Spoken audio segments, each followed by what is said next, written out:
अस्सलाम वालेकुम जी।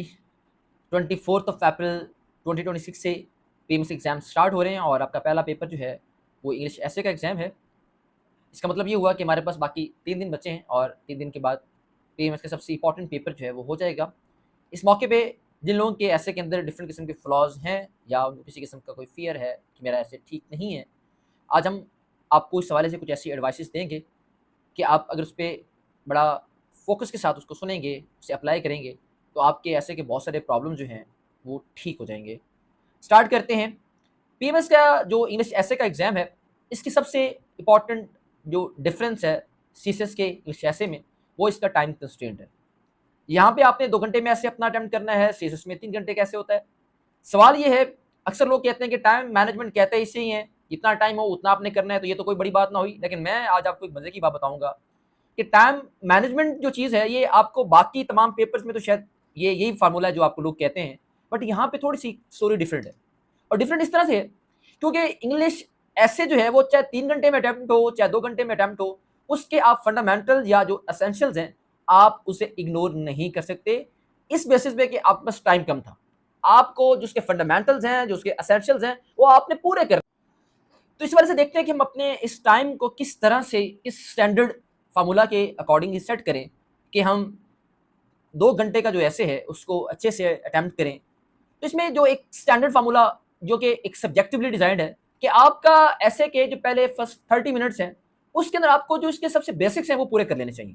मसलन इसके अंदर आपका टॉपिक सिलेक्शन है, आप टॉपिक सिलेक्शन के बाद आपने उसके अपने ऊपर एक सेंट्रल स्टांस आइडिया डेवलप करना है और फिर आपने अपनी एक आउटलाइन डेवलप करनी है, ब्रेनस्टॉर्मिंग करनी है। आपको ये 4-5 चीज़ें अपने पहले 30 मिनट के अंदर कंप्लीट कर लेनी चाहिए, ताकि आपके पास जो बाकी 1.5 आवर का टाइम बचे, वो आप पूरे फोकस के साथ विदाउट एनी हेस्ट आप अपने ऐसे की पैराग्राफिंग पे, नॉलेज डिलीवरी पे, एक्सप्रेशन और लैंग्वेज पे फोकस करें और आपका मुकर्ररा जो टाइम है उसके अंदर आप आसानी के साथ without any taking depression, anxiety, nervousness, आप सुकून से अपना ऐसे टाइम के अंदर मुकम्मल कर सकें।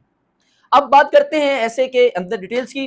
तो ऐसे में जो सबसे पहली और इम्पॉर्टेंट चीज़ है हमारे पास वो इसकी आउटलाइन है। आउटलाइन एक ऐसा मोमेंट है जहाँ पे एक कैंडिडेट अपना इंप्रेशन जो है एग्जामिनर के माइंड पे बिठा सकता है और वो इंप्रेशन उसे कामयाब करने में काफ़ी हद तक हेल्प कर सकता है। तो इसका मतलब ये हुआ कि आपको जो अपनी आउटलाइन डेवलप करनी है वो बड़ी ही अच्छी तरीके से और कुछ ऐसे चीज़ें आपके पास ज़रूर आपके माइंड में होनी चाहिए जो कि आपके आउटलाइन को बाकी तमाम आउटलाइंस के अंदर जो डिफरेंट एस्पायरेंट्स बनाने जा रहे हैं उसमें आपको स्टैंड आउट कर सके। इस हवाले से सबसे पहली बात कि आपने जब अपने इंट्रोडक्शन पैराग्राफ करना है, अपने ऐसे स्टार्ट करना है, तो आपने अपना आप जानते होंगे थीसिस देना है, अपना स्टांस देना है। आपकी जो एक आउटलाइन है वो आपके उस स्टांस के अराउंड बिल्ड होनी चाहिए। आपके तमाम हेडिंग जो हैं वो डायरेक्टली जो है उनका एक रिलेशन बिल्ड होना चाहिए आपके थीसिस के साथ।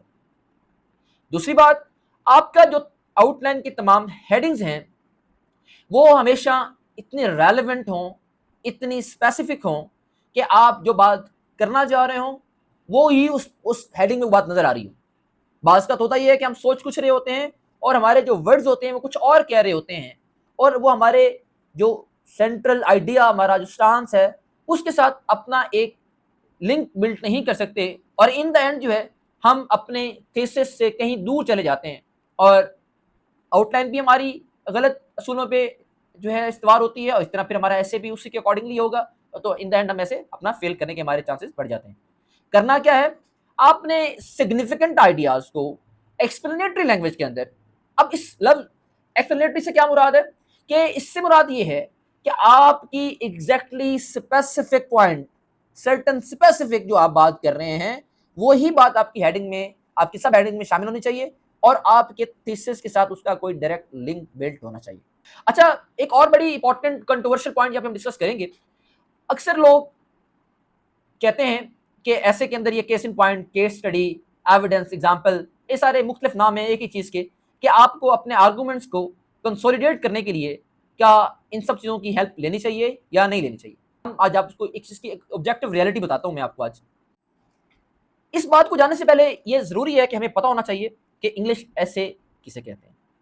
इंग्लिश ऐसे लिटरेचर का वो टूल है या वो क्वेश्चन है जो डिजाइन ही फकत इस काम के लिए किया गया है कि आप इंडिविजुअल के किसी भी क्वेश्चन पे, किसी भी टॉपिक पे उसके इंडिविजुअल ओपिनियंस को आप जान सकें, वो क्या सोचता है, हर फर्द के मुख्तलिफ जो क्वेश्चंस हैं, मुख्तलिफ जो टॉपिक्स हैं, उस पर उसके क्या थॉट्स हैं। उस थॉट्स को जानने के लिए इंग्लिश ऐसे या उर्दू ऐसे या किसी जबान का भी जो ऐसे होगा, वो इसलिए ये ऐसे का क्वेश्चन एग्जाम का हिस्सा बनाया जाता है। अब इसका मतलब ये हुआ कि ऐसे के अंदर हर एक के अपने ओपिनियंस आ रहे हैं और उसी ओपिनियन देना भी जरूरी है। लेकिन जब हम बड़े बड़े दावे करते हैं ऐसे के अंदर, और हम किसी भी फील्ड के अंदर अथॉरिटी भी नहीं है और ओपिनियन भी हमने अपना खुद देना है, तो क्या हमारा ओपिनियन हमारे रीडर को कन्विंस कर पाएगा? हम जो भी बात करेंगे फॉर श्योर नहीं करेगा, क्योंकि आप किसी भी फील्ड के अंदर, क्या आप आर्टिफिशियल इंटेलिजेंस के अंदर कोई अथॉरिटी हैं? क्या आपने कोई एक्सपेरिमेंट्स किए हुए हैं, इन्वेंशंस की हुई हैं?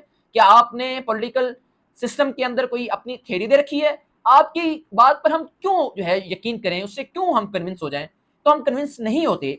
हम फिर करते क्या है कि अपनी बात को एस्टैब्लिश करने के लिए, जो कि ऑलरेडी ह्यूमन सिविलाइजेशंस के अंदर एग्जाम्पल्स पड़े हैं, फैक्ट्स एंड फिगर हैं, हम उसकी सपोर्ट लेते हैं और अपने आइडियाज को जो है एस्टैब्लिश करते हैं।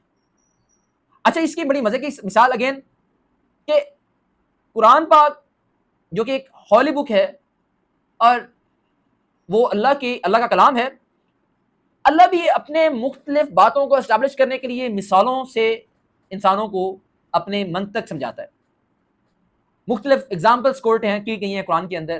तो इसका मतलब ये हुआ कि ये इंतहाई सिग्निफिकेंट चीज़ें हैं आपको अपना पॉइंट एस्टैब्लिश करने के लिए। एग्जाम्पल या आप उसको एविडेंस कह लें या केस इन पॉइंट कह लें, वट एवर नाम डिफरेंट हो सकते हैं, आप उसका इस्तेमाल करें। लेकिन बहुत इंपॉर्टेंट, आपको चाहिए कि आप इतना ज़्यादा इन चीज़ों के ऊपर रिलाय ना करें कि जो आपका ऐसे है वो ऐसे की बजाय एक रिपोर्ट राइटिंग नजर आए। तो आप कोशिश करें कि वो आइडिया जो पर्सनली आपके अपने थॉट्स हैं, आपको लगते हैं कि आप बड़ा यूनिक आइडिया लेने जा रहे हैं, तो उसको सपोर्ट करें किसी एविडेंस के साथ। बट अगर आप ऑलरेडी एस्टैब्लिश चीज़ों को अपना थॉट बना रहे हैं, अपना आर्गूमेंट बना रहे हैं, तो वहां पे आप कोशिश करें कि जो बेजा इस्तेमाल ना करें केस इन पॉइंट एग्जाम्पल्स का, कि वो कहीं रिपोर्ट राइटिंग की शक्ल इख्तियार ना कर जाए। इस तरीके से आप अपनी जो आउटलाइन उसको कंप्लीट करें। फिर बात करते हैं इंट्रोडक्शन पैराग्राफ की। ये अगेन बड़ी कंट्रोवर्सीज हमें डिफरेंट जो है मेंटोर्स की बातों से नजर आती हैं कि इंट्रोडक्शन पैराग्राफ बेसिकली क्या होता है। अगेन मैं आपको एक ऐसी ऑब्जेक्टिव रियलिटी बताऊंगा इंट्रोडक्शन पैराग्राफ के ऊपर जिससे हम किसी सूरत में डिसएग्री नहीं कर पाएंगे। इंट्रोडक्शन पैराग्राफ बुनियादी तौर पर आपके ऐसे का तारुफ होता है, और इसी तरह समझ लें कि जिस तरह एक एस्पायरेंट है, उसका इंटरव्यू हो रहा है और मैं उससे कहता हूँ प्लीज इंट्रोड्यूस योरसेल्फ।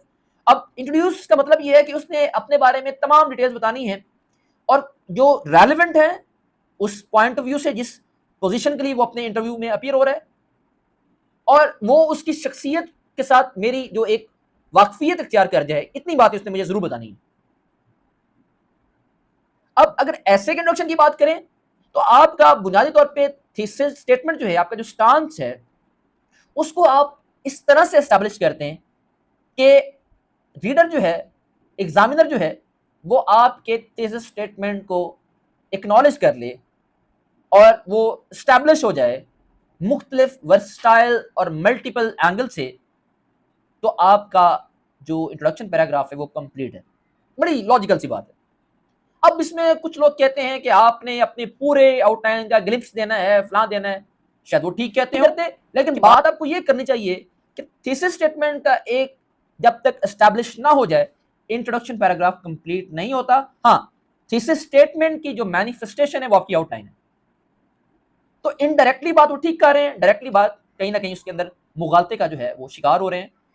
ठीक हो गया, ये इंट्रोडक्शन की रियलिटी है। अब बात करते हैं बॉडी पैराग्राफ्स की।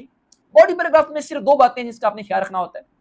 पहली बात, एक बॉडी पैराग्राफ में दो आइडियाज एट अ टाइम आना बहुत बड़ा जो स्ट्रक्चरल फ्लॉ है।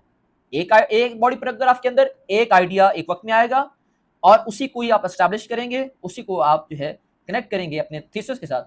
और दूसरी बात, जो आपके बॉडी पैराग्राफ्स हैं उनके अंदर एक लॉजिकल फ्लो, उसके अंदर एक ऑर्गेनाइजेशन, उसके अंदर हायरार्की जो है, उसके अंदर एक कोहेरेंस जो है, अगर साथ उसके अंदर एक कोहेरेंस ना हो, एक कोऑर्डिनेशन ना हो, तो वो उनके अंदर एक स्ट्रक्चरल फ्लॉ है। क्योंकि आप ऐसे के अंदर एक हैफ हैजर्ड में एक रैंडम डिस्कशन नहीं कर सकते कि एक बात आप कहीं से उठाएं, एक बात आप कहीं से उठा लें और आप उनको इकट्ठा करके लिख दें और आप समझें कि वो ऐसे है। बिल्कुल ऐसे नहीं है। ऐसे चीज़ों के एक ऑर्डर का नाम है, चीज़ों का मुनज़्ज़म करने का नाम है कि आपने उनको सही तरीके से ऑर्गेनाइज़ किया है, लॉजिकली आपने बात की है, कौन सी बात पहले आनी चाहिए, कौन सी बाद में आनी चाहिए, ये तमाम चीज़ें आपके बॉडी पैराग्राफ में फॉलो होंगी, तो तब जाके आपका जो एक बॉडी पैराग्राफ की फंडामेंटल्स हैं वो पूरी होंगी। अब बात करते हैं आपके कंक्लूजन के पैराग्राफ की। अच्छा, कंक्लूजन पैराग्राफ बाकी दोनों पैराग्राफ से, वैसे ये तीनों पैराग्राफ, ऐसे की डेफिनेशन भी यही होती है कि एक ऐसा लिटरेरी टूल जिसके अंदर एटलीस्ट 3 पैराग्राफ्स हों और वो तीनों पैराग्राफ आपस में मुख्तलिफ हों, एटलीस्ट, मैक्सिमम कुछ भी हो सकते हैं। एटलीस्ट का मतलब ये है कि उसके अंदर एक इंट्रोडक्शन पैराग्राफ, एक बॉडी पैराग्राफ और एक कंक्लूजन पैराग्राफ, ये कम से कम आना चाहिए। और ये तीनों पैराग्राफ अपने स्ट्रक्चर में, अपनी जो है उसमें पर्पस में डिफरेंट है, लेकिन क्योंकि आपके इस बात को आपने गलत नहीं समझ लेना, पीएमएस में आपने 3 पैराग्राफ नहीं लिखने, ये आपको मैंने ऐसे की एक लिटरल डेफिनेशन बताई। तो अब इस हिसाब से जो आपका कंक्लूजन पैराग्राफ है वो किस तरह से डिफरेंट होगा बाकी 2 पैराग्राफ से, वो इस तरह से डिफरेंट होगा कि आप उसके अंदर कोई भी नई बात नहीं स्टार्ट करेंगे कंक्लूजन पे। मैं आपको बड़ी मजे की मिसाल देता हूं और आपको ये बड़ी एक देसी मिसाल, इससे आपको समझ में आ जाएगी कि आपके घर पे बहुत सारे गेस्ट आए, उन्होंने आपके साथ 4-5 घंटे स्पेंड किए, अब वो जाने लगे, आपने सी ऑफ करने के लिए गेट तक गए उनके साथ, और गेट पे जाके उन्होंने फिर कोई, आप जिस अक्सर हमारे जो कल्चर के अंदर ये चीज अक्सर में देखने को आपको मिली होगी कि आपने दरवाजे पे जब आप उनको सी ऑफ करने गए, फिर से बात को शुरू हो गई, तो क्या वो जा पाएंगे? बिल्कुल नहीं जा पाएंगे। दोबारा से बात शुरू हो जाएगी, कोई नई बात निकल आएगी, तो फिर उसका आप रिस्पॉन्ड करेंगे, आपको फिर आधा घंटा, 45 मिनट, 20 मिनट, 15 मिनट आपको फिर गेट पे खड़े होकर आपकी बातचीत होगी। इसी तरह कंक्लूजन पैराग्राफ में अगर आप कोई नई बात शुरू कर देते हैं, ऐसे क्लोज होने के बजाय फिर से ओपन हो जाता है, और ओपन ऐसे जो है वो इनकम्प्लीट होता है।